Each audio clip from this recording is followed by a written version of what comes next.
The small gift shop on Maple Street was unusually busy that Saturday morning. Colorful spring displays filled the windows, and a handwritten sign announced a weekend sale. Inside, 10-year-old Ethan Matthews stood before a glass display case, his face a mask of intense concentration. His small hands gripped a crumpled wad of dollar bills and coins, savings from months of neighborhood chores and recycling collection. "Can I help you find something, young man?" asked Mrs. Wilkins, the shop owner, her kind eyes crinkling at the corners. Ethan looked up, determination etched across his freckled face. "It's my mom's birthday tomorrow. I want to get her something really special." Mrs. Wilkins nodded knowingly. "I see. And what's your budget?" $23.47. Ethan replied with precision, spreading his hard-earned money on the counter. "It's everything I have." The elderly shopkeeper's expression softened. Sarah Matthews was raising Ethan alone since his father had passed away 3 years ago. Despite working 2 jobs, she never complained and always found time to volunteer at the community center where she taught art classes to underprivileged children. "Your mom deserves something wonderful," Mrs. Wilkins agreed. "Let me show you a few things she might like." As they moved around the shop, Ethan's attention was drawn to a delicate silver necklace with a small heart-shaped pendant. Simple yet elegant, it seemed perfect, except for the $45 price tag that hung from its velvet display. "I really like this one," Ethan said quietly, touching the pendant with one finger. "Mom always wears Dad's old ring on a chain, but it broke last month. She was really sad about it." Mrs. Wilkins watched the boy's face fall as he realized the necklace was well beyond his means. Before she could respond, the shop's bell jingled as the front door opened, letting in a gust of cool spring air and a tall figure in a dark coat. Neither Ethan nor Mrs. Wilkins immediately noticed the newcomer, who moved quietly through the shop, pausing occasionally to examine various items. With his beard, sunglasses, and baseball cap pulled low, he was just another customer seeking anonymity in the small-town establishment. "What about this?" Mrs. Wilkins suggested, showing Ethan a ceramic mug with "World's Best Mom" painted across it. "It's only $15. Ethan nodded politely, but his eyes drifted back to the necklace. "It's nice," he said without enthusiasm. The tall stranger had made his way closer to them, browsing a nearby shelf of handmade candles. "Or perhaps these." Mrs. Wilkins held up a pair of earrings priced at exactly $23. Ethan bit his lip. "They're pretty, but—" His voice trailed off as he glanced again at the silver necklace. The stranger removed his sunglasses, revealing kind eyes that took in the scene before him. A boy with a handful of small bills, looking longingly at something clearly beyond his reach. Something in the man's expression changed, a flash of recognition at a feeling he understood all too well. "Excuse me," the man said, his voice surprisingly gentle. "I couldn't help overhearing. Is it your mom's birthday?" Ethan looked up, suddenly aware of the tall figure beside him. "Yes, sir. Tomorrow. I saved up all my allowance and recycling money, but—" He gestured helplessly toward the necklace.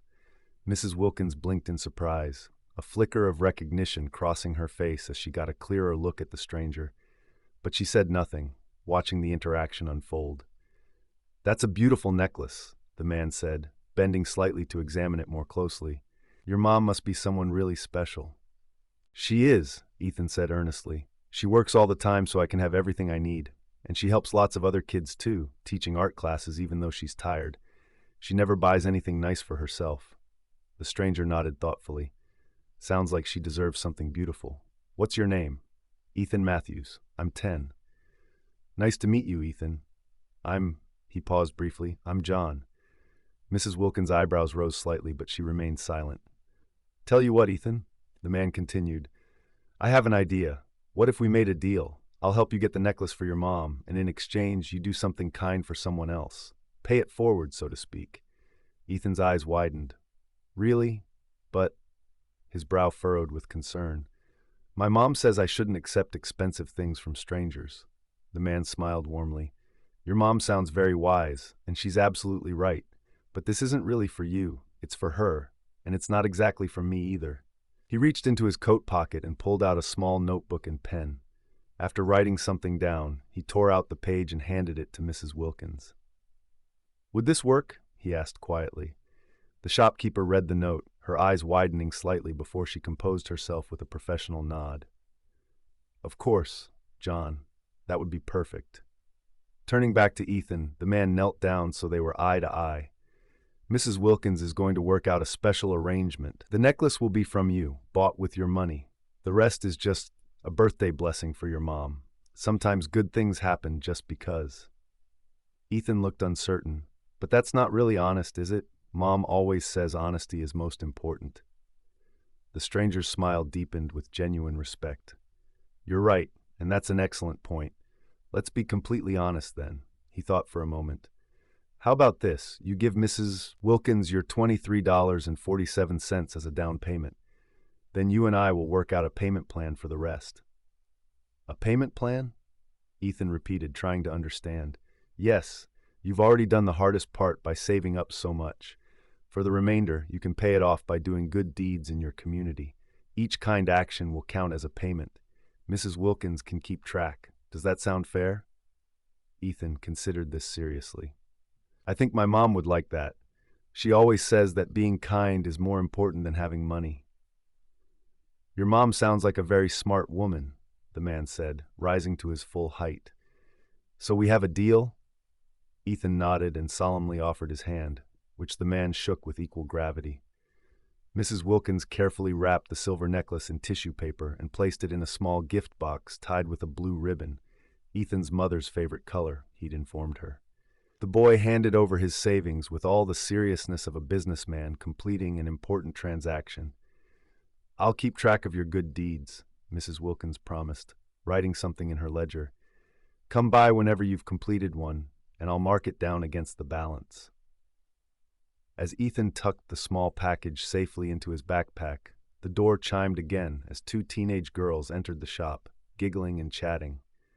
They stopped abruptly, staring at the tall, bearded man with gradually dawning recognition.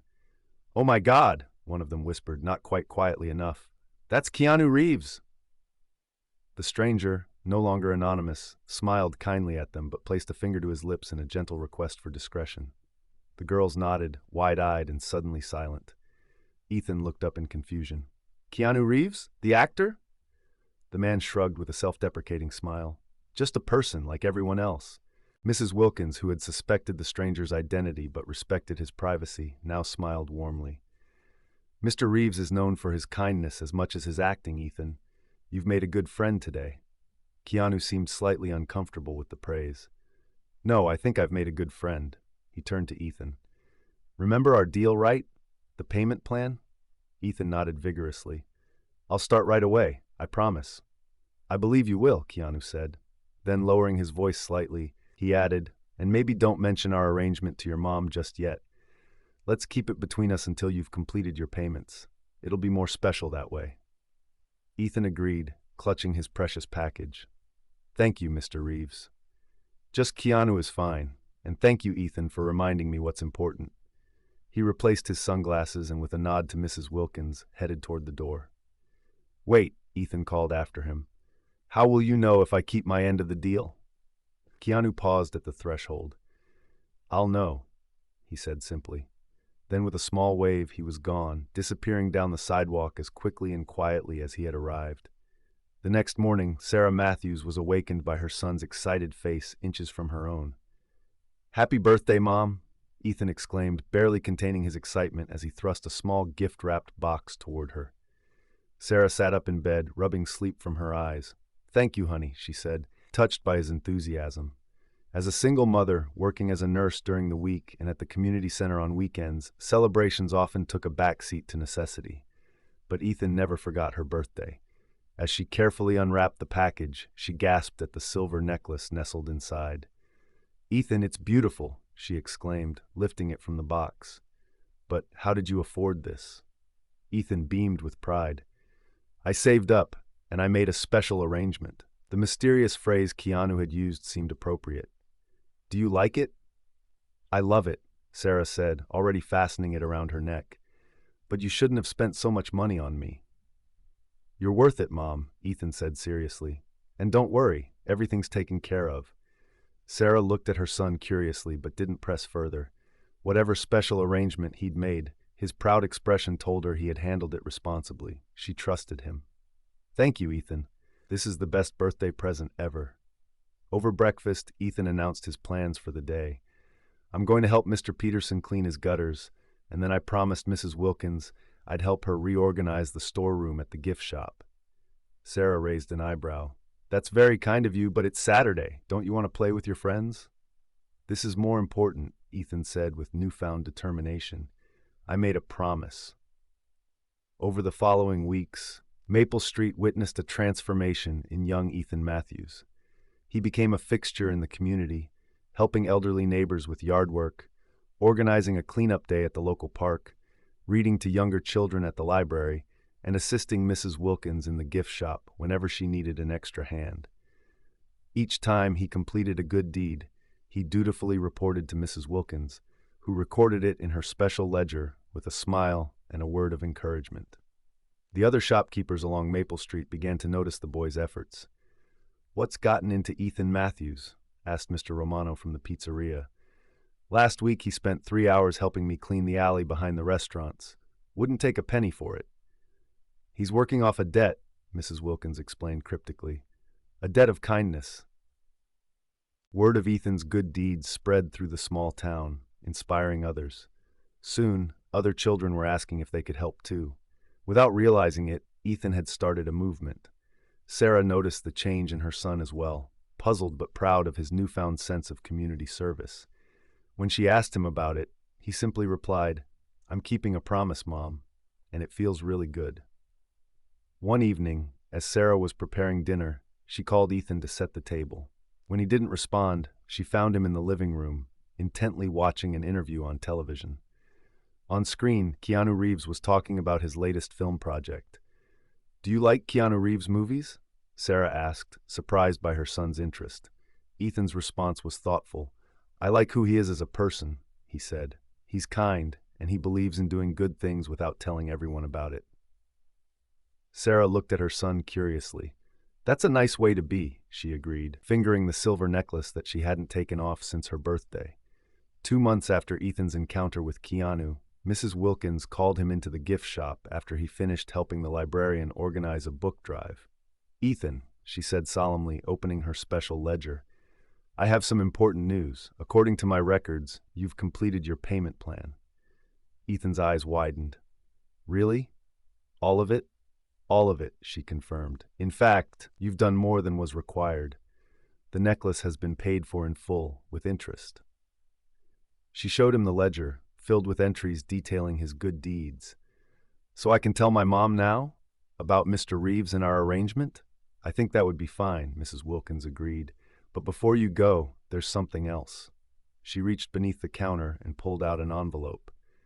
"This came for you yesterday." The envelope was addressed simply to Ethan Matthews, C.O. Wilkins Gift Shop, Maple Street. There was no return address. Inside was a short note written on plain stationery. "Dear Ethan, Mrs. Wilkins has been keeping me updated on your progress. I'm impressed by your dedication and how you've gone above and beyond our agreement. Your mother must be very proud of the young man you're becoming. I recently read about the community garden project you started with your friends. Spaces where people can grow things together are important. They nourish both the body and the spirit. I've made a small contribution to help with supplies and seeds. Mrs. Wilkins will handle the details. Remember, the most valuable gifts we can give are the ones that create connections between people. Keep being excellent to each other. Your friend, Keanu." Accompanying the note was a check made out to Maple Street Community Garden Project for an amount that made Ethan gasp. "Is this real?"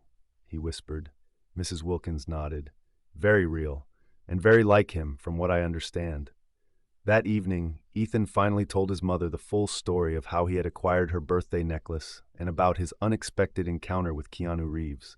He showed her Mrs. Wilkins' ledger of good deeds and Keanu's letter. Sarah listened in amazement, touching the silver heart pendant as her son spoke. When he finished, her eyes were bright with unshed tears. "All this time, you've been doing these wonderful things to pay for my necklace?" she asked, her voice filled with emotion. "At first, yes," Ethan admitted. "But then I kept doing them because it felt good, and because I saw how it made other people want to help too. It's like Mr. Reeves said, the connections between people are the most valuable gifts. Sarah pulled her son into a tight hug. I'm so proud of you, she whispered. And you know what? This necklace is even more precious to me now, knowing the story behind it. 6 months later, the Maple Street Community Garden was flourishing. What had begun as a small project initiated by Ethan and his friends had expanded to include vegetable plots, a butterfly garden, and a small orchard of fruit trees. The entire community had rallied around the project, donating time, materials, and expertise. On a crisp autumn day, the town held an official opening ceremony for the garden. As the mayor cut the ribbon, Sarah stood at the back of the crowd, watching her son accept a community service award with modest embarrassment. He's quite a remarkable young man, said a quiet voice beside her. Sarah turned to find a tall, bearded man in a simple black jacket standing next to her, his gaze fixed on Ethan. She recognized him immediately but maintained her composure. Yes, he is, she agreed. He's taught me a lot about generosity and the power of small actions. Keanu Reeves nodded thoughtfully. Children often remind us of what we already know but have forgotten. Sarah touched the silver heart at her throat. Thank you for what you did for him. For us, it went far beyond a birthday gift. I didn't do much, Keanu demurred. Ethan did the real work. I just provided an opportunity. Sometimes that's all people need, Sarah said, an opportunity to become their best selves.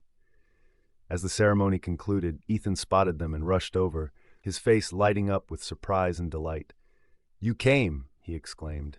Keanu smiled. I wanted to see your garden. It's impressive.